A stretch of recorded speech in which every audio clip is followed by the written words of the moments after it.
Juízos 6, 12, amém? Que Deus vai falar com a igreja essa noite. Aleluias.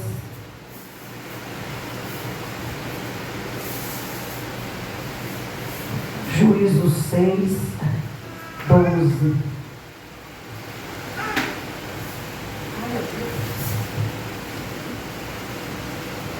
Amém, irmãos?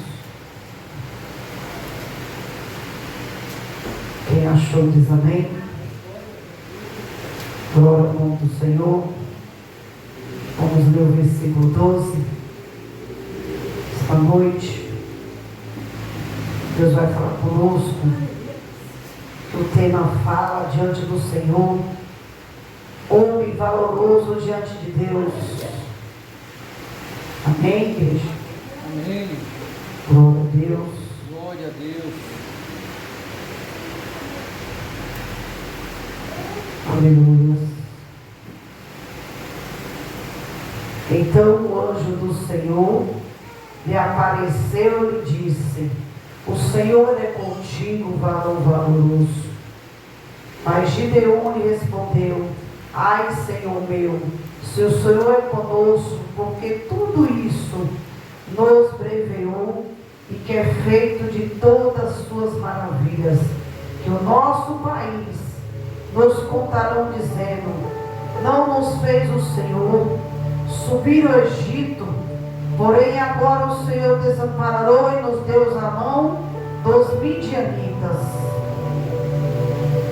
Amém? Não pode se sentar. Amém. Aleluia. A palavra de Deus esta noite é a palavra que o irmão tem falado, na palavra de santificação diante do Senhor. O que Deus fala conosco esta noite é as suas maravilhas, irmão, vem da mão de Deus. Aleluia. Assim como Deus provasse Jó, Ele também nos prova. E mesmo fraco, diante da presença do Senhor, Deus, Ele faz milagres e nos dá forças a nós. Diante a palavra do Senhor, Deus fala a frase de projetamento que Gideon recebeu do anjo do Senhor, marcou para sempre a vida dele, como também a nossa vida. Esse versículo faz mais famoso dos juízos. Quase todos nós, o Senhor é contigo. Fala para o teu amigo, teu irmão aí do lado, e fale com ele: Deus é contigo, irmão, esta noite.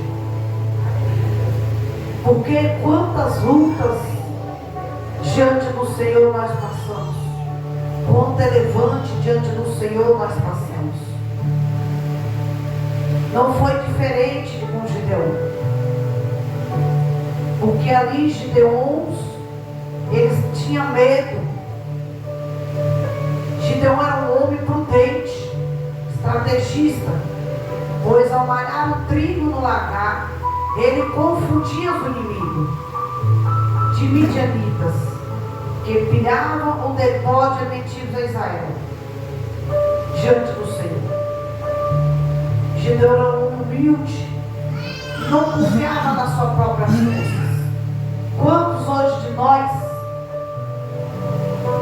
não devemos confiar com nossa força, mas sim pela força do Senhor, pela força de Deus diante dele. Quantos de nós temos medos, às vezes, de encorajar, às vezes de falar com o chamado, às vezes de ser usado pelo chamado do Senhor? Quantos de nós temos medo diante de Deus? Às vezes até de pregar para um servo, de deixar Deus usar diante da presença dele. E às vezes, irmão, a gente enfraquecemos pelo medo diante do Senhor. Quantos ali, quantos hoje são assim, diante de Deus. Fica com medo que às vezes deixa as forças se enfraquecer diante do Senhor. E o Senhor fala diante da palavra que Ele está conosco diante das nossas fraquezas. A sua maravilha que nos faz nos contradizer. Não fez o Senhor subir do Egito, porém agora o Senhor desamparou e não deu a mão dos meditas.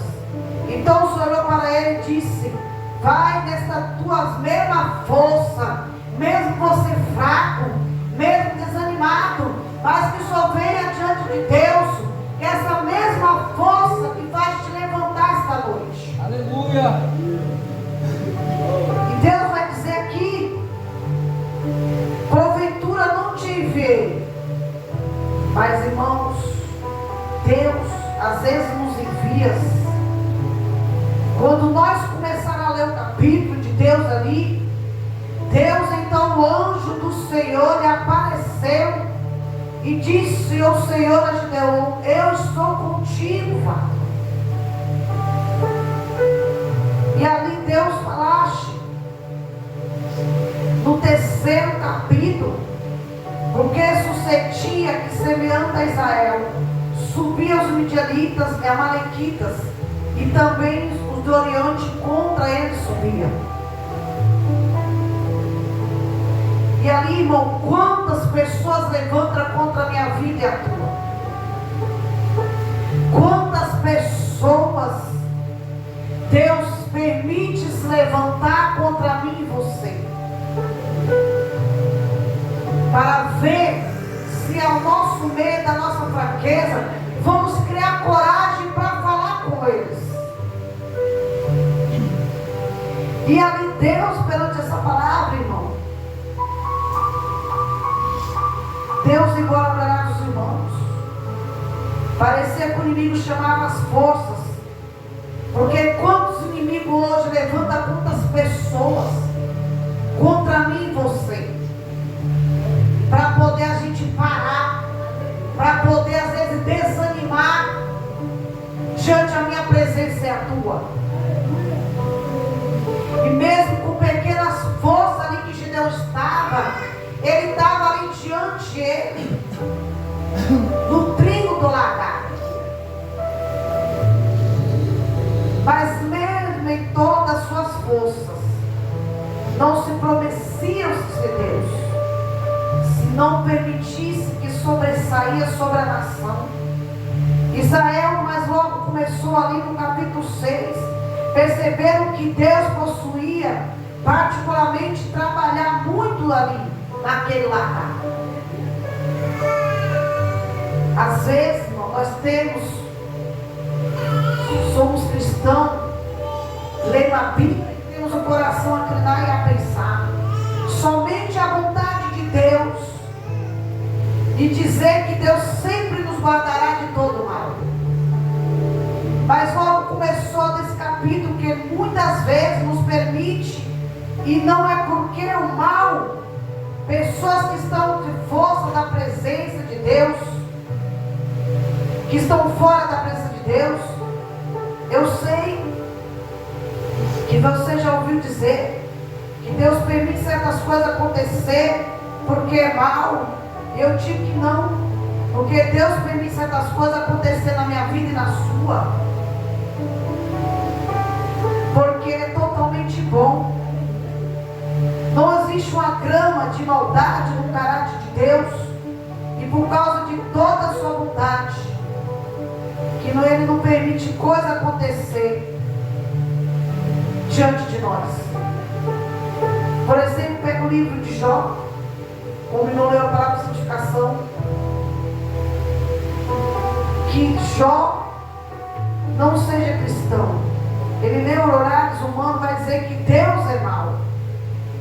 Pelo olhar do humano hoje, vai olhar que Deus foi mal na vida de Jó, que Deus ali não quis ajudar Jó. Então, perceber que existe motivo que Deus permitiu que Jó passasse por tudo aquilo que ele passou. Mas na verdade, se você perceber, que sempre estava ali sacrificando e adorando a Deus. Jó era Deus ali diante de Deus. Jó era reto, íntegro. E ali não se desviava do mal. Isso não sou diante ali do Senhor. Deus falando no capítulo 42 que preste aqui antes de conhecer a Deus. Eu ouvia falar, mas naquele momento os seus olhos finalmente estavam vendo e observava que Jó era íntegro diante dele. Mas Jó ali, diante do Senhor, Deus permitiu acontecer aquilo na vida de Jó para observarmos que alguém é justo e reto diante dele, que desviaria do mal.